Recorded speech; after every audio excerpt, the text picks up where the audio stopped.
কথায় গানে গানের ইতিহাস। প্রথম গানটা গাইছে অঙ্কনা বেরা, আকৃতি বেরা।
মানুষের আদিমতম শিল্প হলো সঙ্গীত।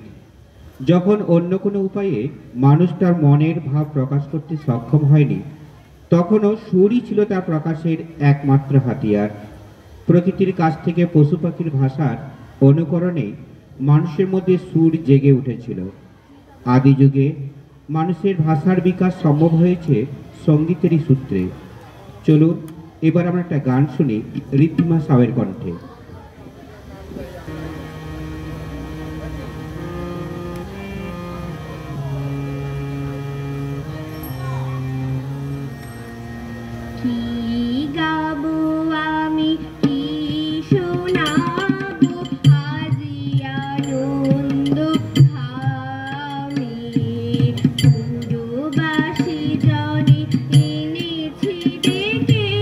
তোমারও অমৃত না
সংগীতের আদিতম লিখিত নিদর্শন চর্যাপদ।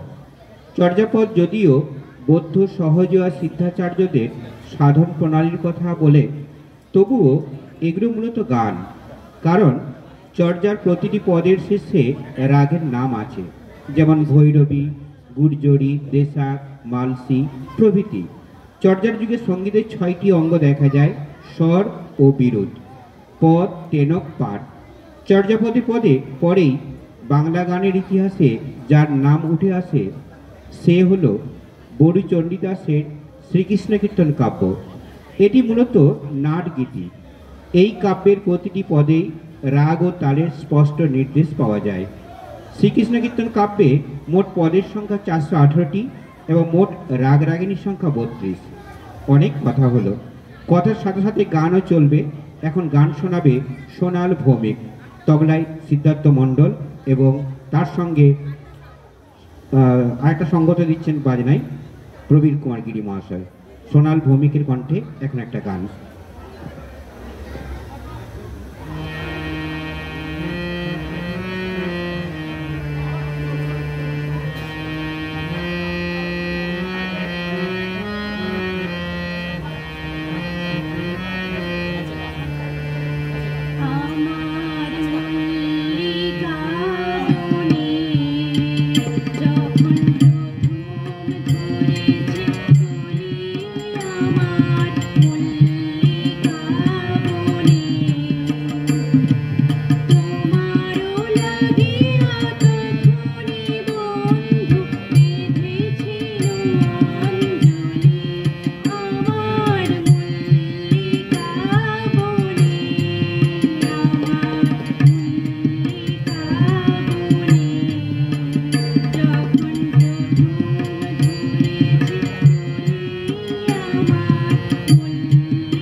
শ্রীকৃষ্ণ কীর্তনের পর বাংলা গানের ধারায় আমরা যার পরিচয় পাই তা হলো পাঁচালী গান।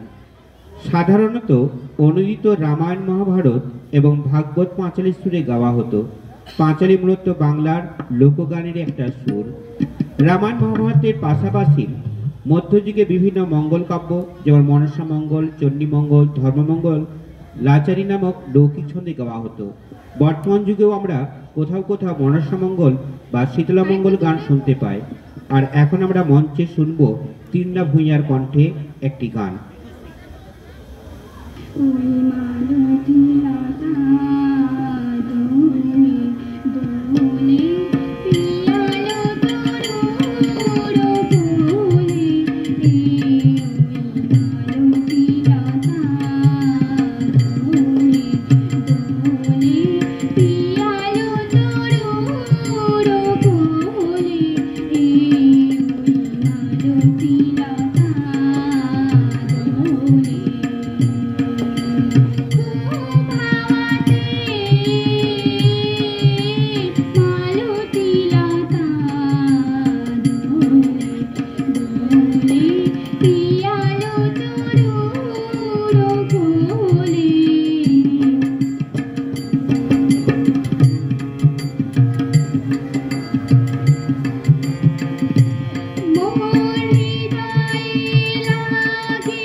আবার ফিরে আসি কথায়। মধ্যযুগে বাঙালির হৃদয় যে জয় করে নিয়েছিল তা হলো বৈষ্ণব পদাবলী। আর এই বৈষ্ণব পদাবলীর পথপ্রদর্শক হিসাবে যার নাম সর্বাগ্যে মনে পড়ে তিনি হলেন কবি জয়দেব। জয়দেবের সংস্কৃত ভাষায় রচিত গীত গোবিন্দই বাংলা বৈষ্ণব পদাবলী রচনার অনুপ্রেরণা হয়েছিল। আর এই বৈষ্ণব পদাবলীকে কেন্দ্র করেই গড়ে উঠেছিল কীর্তন গান। বৈষ্ণব পদাবলী এমনভাবে বাঙালির হৃদয় মন জয় করেছিল যে বিশ্বকবি রবীন্দ্রনাথ ঠাকুর রচনা করেন ভানু সিংহ ঠাকুরের পদাবলী। আর এখন আমরা সেই রবি ঠাকুর একটি গান শুনে নেব ঋতুশ্রী গায়নের কণ্ঠে।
বৈষ্ণব পদাবলীর পাশাপাশি আরেকটি সাহিত্য মধ্যযুগের সমান জনপ্রিয় ছিল, তা হল শাক্ত পদাবলী, যা শাক্ত সঙ্গীত নামেও পরিচিত।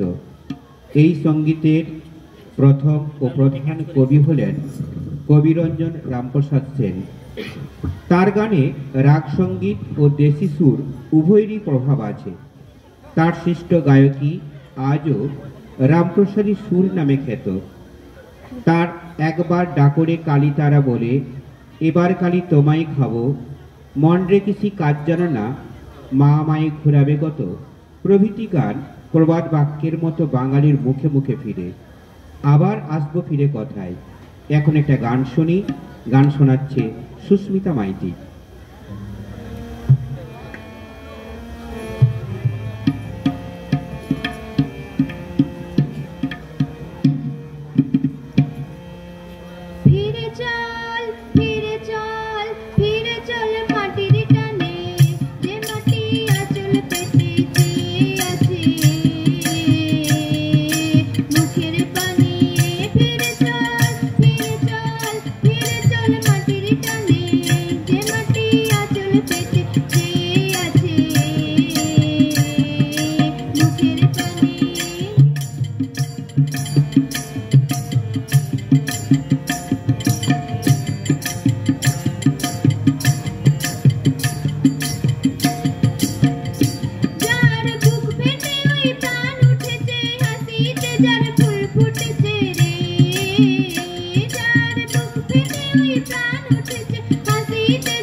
রামপ্রসাদের পাশাপাশি শাক্ত সঙ্গীতের আরেকজন শক্তিশালী কবি হলেন কমলাকান্ত ভট্টাচার্য।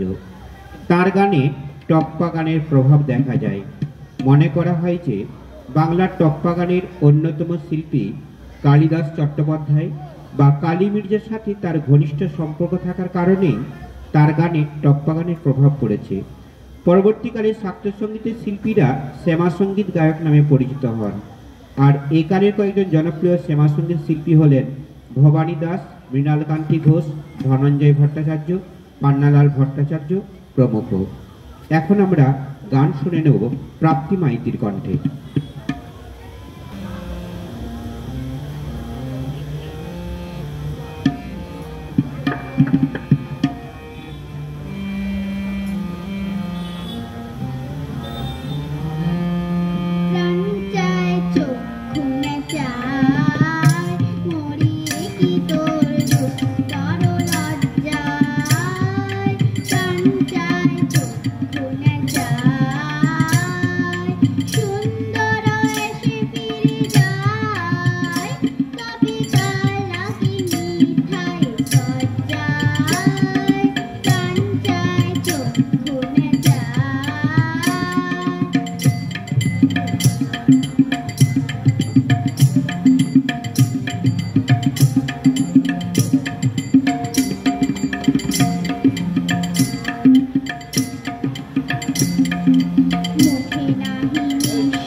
অষ্টাদশ শতকে বাংলা গানের অন্য যে ধারাগুলি বিশেষ প্রাণবন্ত হয়ে উঠেছিল তা কবিগান, পাঁচালী, আখড়াই, হাফ আখড়াই এবং যাত্রা গানের ধারা।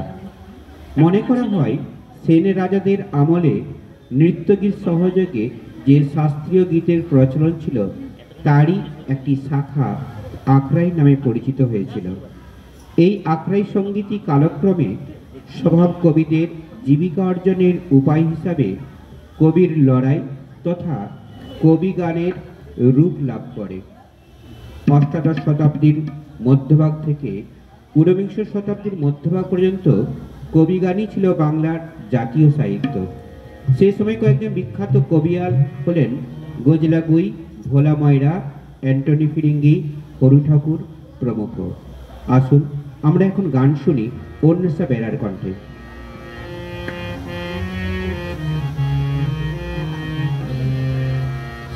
ঠাকুরের গলায় দোলে বই জীবনের মালিকা, শিব ঠাকুরের গলায় দোলে বই জীবনের মালিকা। ওর গলায় দড়ি কে পড়ালো, ওর গলায় দড়ি কে পড়ালো, বল্লা গৌরী বালিকা। শিব ঠাকুরের গলায় দোলে বই জীবনের মালিকা।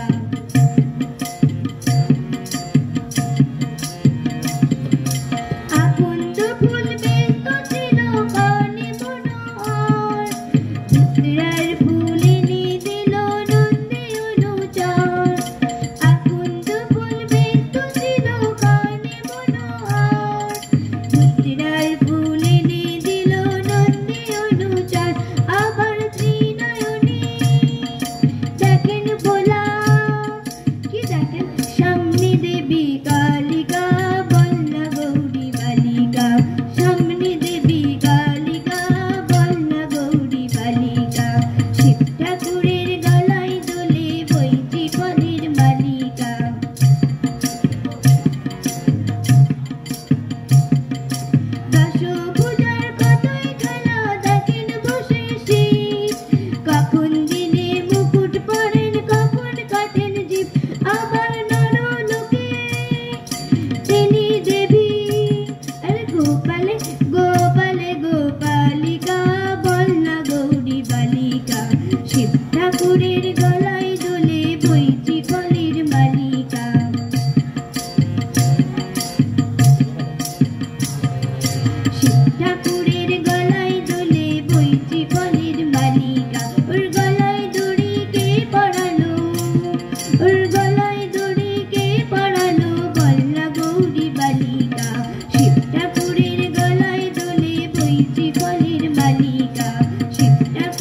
19 শতকের শেষার্ধে বাংলা গানের ভুবনে বিষয় অনুসারে অন্য একটি ধারা সংযোজিত হল।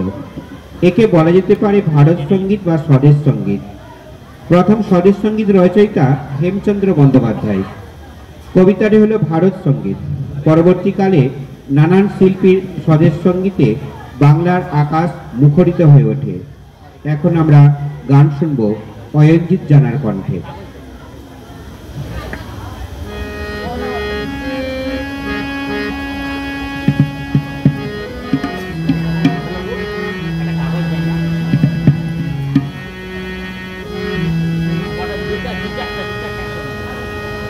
খড়ের প্রতিমা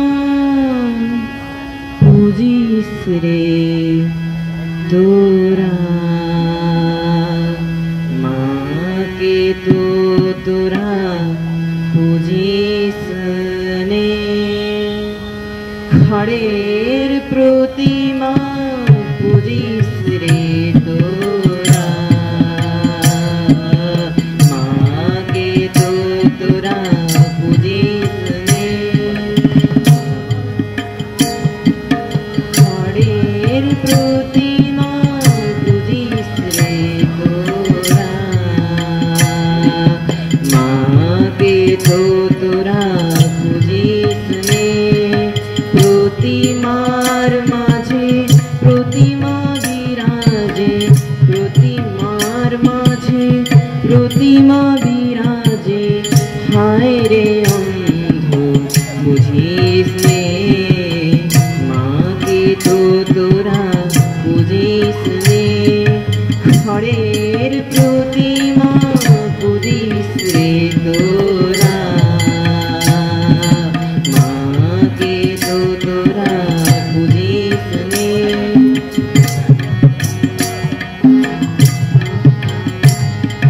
বছর বছর মাতৃ পূজার করে যা বীরু সন্তানে হেরি নচ্ছায়, মাঝে পাশান। বছর বছর মাতৃ পূজার করে যা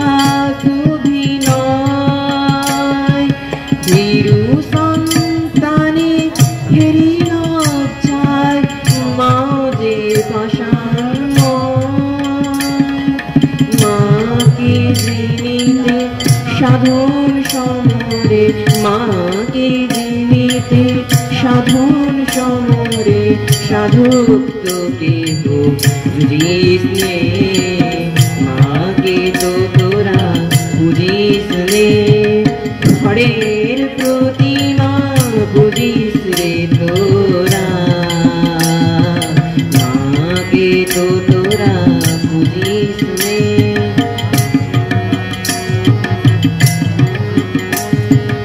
মাটির প্রতিমা বলে যায় জলে, বিজয়ায় ভেসে যায় যায়, বিজয়ায় ভেসে যায়। আকাশে বাতাসে মার স্নেহ জাগে, আকাশে বাতাসে মার স্নেহ জাগে। অতন্দ্র করুণা তোরি আশেপাশে মার কৃপা হাসে, তোরি আশেপাশে মার কৃপা হাসে। কেন সেই পথে তারে বুঝিস নে, মাকে তো তোরা বুঝিস নে। খড়ের প্রতিমা বুঝিস রে তোরা, মাকে তো তোরা বুঝিস নে, মাকে তো তোরা বুঝিস নে। খড়ের মাঝে মাকে তো তোরা বুঝিস নে।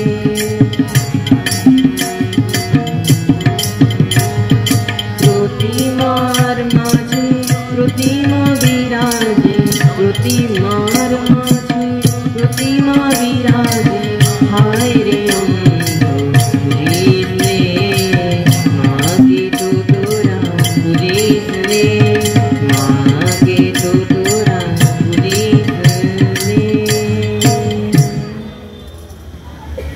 19 শতকের দ্বিতীয়ার্ধে বাংলা জুড়ে রাগ সঙ্গীতের প্রসার, নাগরিকতার বৃত্তে এসে লৌকিক সঙ্গীতের বিভিন্ন ধারার নতুন রূপ পরিগ্রহণ, ইউরোপীয় ভাবধারার প্রচণ্ড অভিঘাত এবং স্বাদেশিকতার অভ্যুত্থান, এই বিচিত্র ও ঘটনাবহুল প্রেক্ষাপটে বাংলা গানের ইতিহাসে আবির্ভূত হয়েছিলেন রবীন্দ্রনাথ ঠাকুর।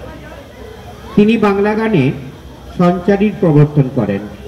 তিনি আনুমানিক 2232টি গান রচনা করেছিলেন। আসুন আমরা সেই রবীন্দ্রনাথের একটি গান শুনি সম্প্রীতি দাসের কণ্ঠে। তবলায় সিদ্ধার্থবাবু এবং আরেক যন্ত্রের সঙ্গে ঘণ্টি বাজিয়ে সাহায্য করছেন প্রবীর গিরি মহাশয়। এখন সম্প্রীতি দাস। যদি তারে নাই চিনি গো সে কি, যদি তারে নাই চিনি গো সে কি,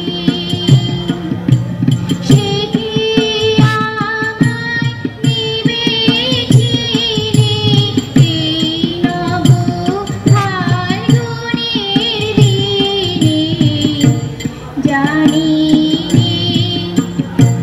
জানি যদি তারে নাই চিনি গো সে কি।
কি নমস্কার।